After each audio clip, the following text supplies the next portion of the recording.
எல்லாருக்கும் வணக்கம்.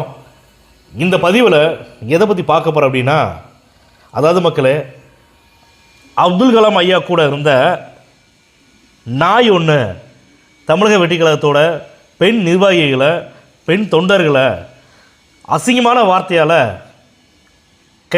கெட்ட வார்த்தையால் பேசுகிற அந்த நாய் மேலே நேற்று நைட்டு தமிழக வெற்றி கழகத்தோட தலைவர் தளபதி விஜய் அவர்கள் மிகப்பெரிய ஒரு புகார் ஒன்று கொடுத்துருக்காங்க டிஜிபி அலுவலகத்தில்.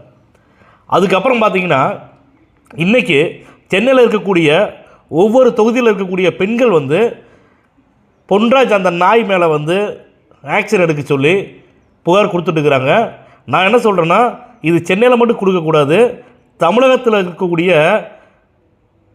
தமிழக வெற்றி கழகத்தில் இருக்கக்கூடிய பெண் நிர்வாகிகளாக இருக்கட்டும், பெண் தொண்டர்கள் எல்லாரும் போய் கொடுக்கணும், பொதுமக்கள் கூட இதில் போய் கொடுக்கணும்னு நான் சொல்லிக்கிறேன். நான் அதாவது யாரோ ஒரு பெண் உணர்ச்சி வசப்பட்டு விஜய் அவர்கள் மேலே இருக்கக்கூடிய அதீத அன்பால் ஒரு வார்த்தையை ஒரு பெண் சொல்லியிருக்காங்க தான். நான் கூட அந்த வீடியோவில் பார்த்தேன் நான்.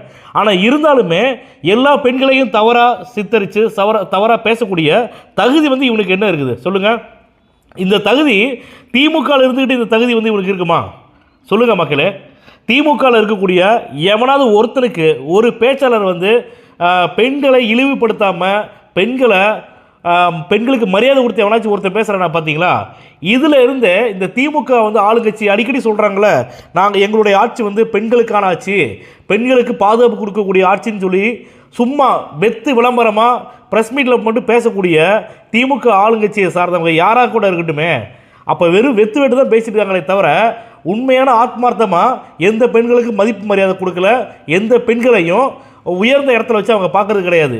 பெண்களை கொச்சைப்படுத்தி இழிவுபடுத்தி பேசக்கூடிய தகுதி இல்லாத நாய்கள் எல்லாருமே திமுகவில் தான் நாங்கள் தான் பேச்சாளர் சொல்லிட்டு இருந்துட்டு இருக்கிறானுங்க. எனக்கு என்ன ஒரு தனிப்பட்ட முறையில் வருத்தம்னு கேட்டிங்கன்னா, அரசியல் ரீதியாக நீங்கள் கருத்துக்கள் 1000 இருக்கலாம். விஜய் அவர்களை பற்றி நீங்கள் பர்சனல் லைஃப்பில் கூட அட்டாக் பண்ணி பேசிட்டீங்க, அதெல்லாம் கூட இருக்கட்டும், நீங்கள் பேசுறதை பேசுங்க, ஆனால் அவர் கண்டுக்கவே இல்லை. ஆனால் அதையும் தாண்டி அந்த கட்சியில் இருக்கக்கூடிய பெண் நிர்வாகிகளை, பெண் தொண்டர்களை ஒரு எச்ச நாய் ஒருத்தர் பேசுகிறான் அப்படின்னா, அப்போ இதுக்கு முழுக்க முழுக்க யார் இதுக்கு ஒரு ஊக்கப்படுத்தி வர்றது சொல்லுங்கள்? திமுக ஆளுங்கட்சி தானே எல்லாமே சொல்லுவாங்க. ஏன் திரு ஸ்டாலின் அவர்களாக இருக்கட்டும், அவர்கள் திமுக சேர்ந்த அமைச்சர்களாக இருக்கட்டும், நிர்வாகிகளாக இருக்கட்டும், யாருமே ஒரு கண்டன அறிக்கை கூட அந்த பொன்ராஜ் நாய், எடுபடி நாய்க்கு, அல்லக்கை நாய்க்கு யாருமே ஒரு கண்டன அறிக்கை கூட விட துப்பு இல்லையா? சொல்லுங்க பார்க்கலாம். இவங்களாம் அடுத்து தமிழக மக்கள், தமிழகத்தில் இருக்கக்கூடிய பெண்களுக்கு பாதுகாப்பு தரக்கூடிய அரசாக திகழ்றாங்க. அதனால மக்களே, 2026 இந்த தேர்தலோட திமுக தூக்கி